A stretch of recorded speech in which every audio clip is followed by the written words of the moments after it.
it's Vanessa V, and welcome to my channel where we discuss reigning over your life, conquering what's holding you back, and living life in victory each day using simplified strategies that work for you. And today we're going to be talking about something that I truly live by every single day. I've seen it work for me in amazing ways, and so I wanted to share that with you because a couple video segments ago, in that New Year's resolution video that we did, on New Year's Eve, I'll post that below if you're interested. I shared with you guys that I was going to really try and make this month of January all about setting ourselves up for success, whatever that means to you, for the year of 2021 and beyond. So that's what we're doing today.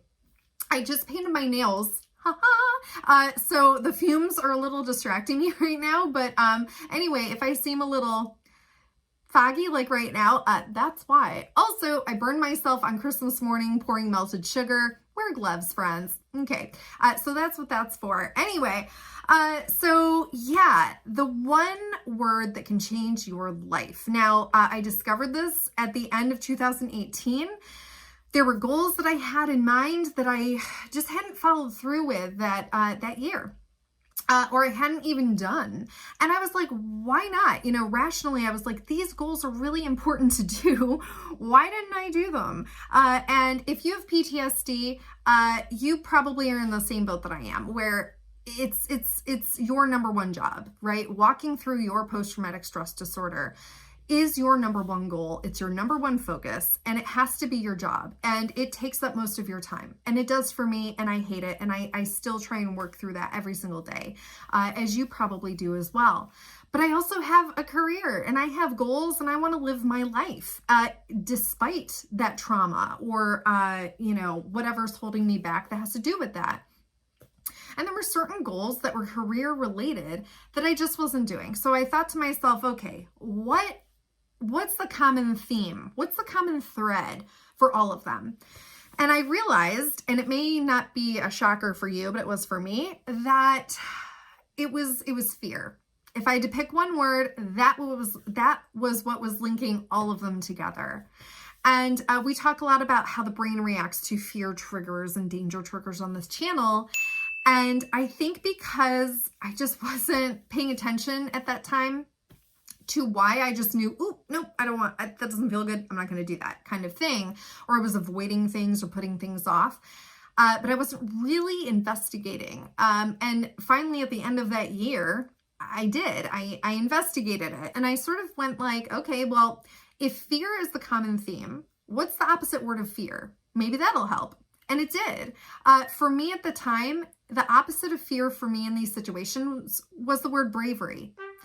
And I thought, okay, what I'm going to do in the year 2019 is I am going to be brave. I'm going to choose bravery. That's the word I'm going to live by throughout the year. And we'll see how it goes. And what it actually did was it totally revolutionized my how I deal with fear when it comes to goals, but it also helped revolutionize my career. And I'm still noticing the ripple effects from that. So basically, this is what I found was a great formula for me that I repeated in 2020. And I'm going to do again this year of 2021 was basically, once I figured out what the common word was holding me back from achieving those goals or approaching those goals, was fear. Then I figured out the opposite word for that, what that meant for me, which was bravery. And I sort of listened to how that word felt for me. I was like, okay, does this word make me feel more powerful, more confident, more like I can approach these goals in a way that feels better for me? And it did. So I chose bravery. And then what I did was every time I felt a no throughout the year of 2019, I was like, is this fear? And if it's fear, is that based in the fact that it might be a toxic decision for me, in which case I probably don't want to do that? Is this my brain recognizing something unfamiliar or unknown? And that's just my brain trying to hold me back to keep me safe, because that's what our brain does. It's all about survival.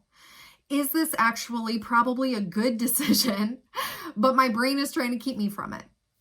And if so, okay, I will choose bravery in those instances if this is probably a healthy decision that I'm going to be thankful I did in the future. So with that bravery, I brought with me that preparation that we talk about, using those stress hacks leading up, during, and after, trying to create the approach to the goal with that bravery in a way that felt better for me and felt more sustainable. So the word bravery was sort of helping me make that active decision to do something, but I still brought with me those things to help it feel better for me. So I wasn't just plunging in and training myself or that subconscious brain that choosing bravery is a bad idea, right? I didn't want that either. And it really did change my life. It was exhausting. So because I was saying yes to so much, but not really in a fearful way. It was just like, it sort of opened up my life to me. So for 2020, I chose the word courage because it still encompassed bravery to me, but it was more calming, and I needed that. And for 2021, actually choosing courage, by the way, is one reason I started this channel, because I don't know if I really would have been able to get to that decision point to follow through if I hadn't already gone, you know what, at any time throughout this year, if I feel a pushback or a no, I'm going to wonder if it's fear, and if it is, I'm going to choose courage if it's healthy for me. And that's what I did in the spring. Anyway, so for 2021, really quick, I'm actually choosing 3 words for this year because 2020 was so destructive in so many ways, right? So I actually need 3 words for 2021, I think, to recover from this past year, but to also prepare me for what may be another chaotic or up and down kind of year. So the 3 words that I'm going to choose that feel healthy to me and productive to me are present, grounded, and peace. And so I'm actually planning to, throughout this year, not just use these words to sort of bumper me and keep me on track with goals. I'm actually going to use these in situations that I want to say yes to or no to. So I want to check everything with, is this going to help me feel more present? Is this going to help me feel more grounded? Is this going to help me feel peace? Because I need those things this year. And if not, should I not do this? Or should I don't like to use the word should. Is it best for me to instead not do this thing or modify how I do this thing so that I still reap those benefits and feel more present, grounded, and peace? I hope that this helps you guys. It truly has revolutionized my life. And I'm still seeing the ripple effects from when I started it back in the beginning of 2019.